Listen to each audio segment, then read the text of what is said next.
For the person who has that experience, who has that awakening, is it possible that even after the awakening, they still carry some of their mental conditioning? Yeah. They do. Well, probably. I mean, not only probably, but very likely. Yeah. That might depend, for example, on whether they've done psychological work on themselves before that.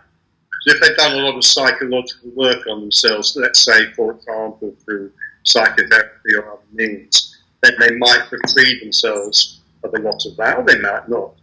But the person who hasn't done that kind of work absolutely may still carry a lot of neurosis. Yes, yes, definitely.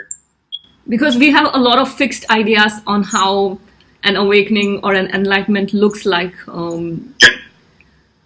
So, but from what you have discussed, I gather that a person could seem like the same person before and like... Yeah.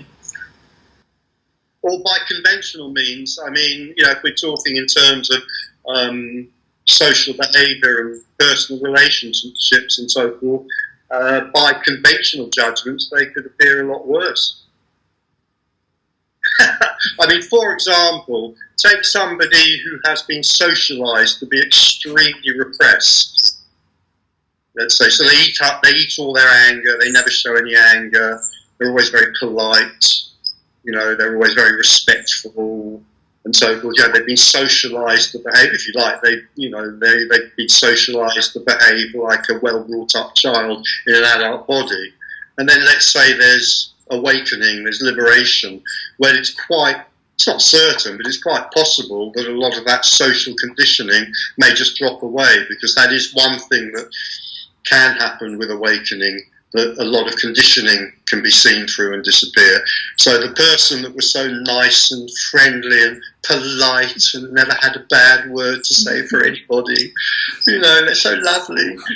Well, actually, they're so repressed. It's possible that that person might then start being much less amenable. They might start showing their anger and telling people what they really think of them instead of being polite. So, we can't judge by conventional means here. So what's the change that happens? Let's say if the mental conditioning doesn't change, what's the change that happens on the inside for that person? I'm suggesting that it's very likely that the mental conditioning will change. I'm suggesting that it's not definite, but it's quite likely that a great deal of conditioning will be seen through and will then fall away. This is one of the reasons that awakening can be very disorientating, because, of course, one of the things we're conditioned into is we're conditioned into, stories of meaning. So if you like, those of us who are religious, no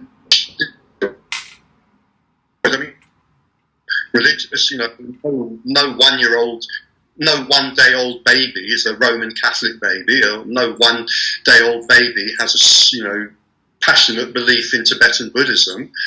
So the religious stories, are ones that we're conditioned into. So that's again something which may disappear, may collapse on awakening.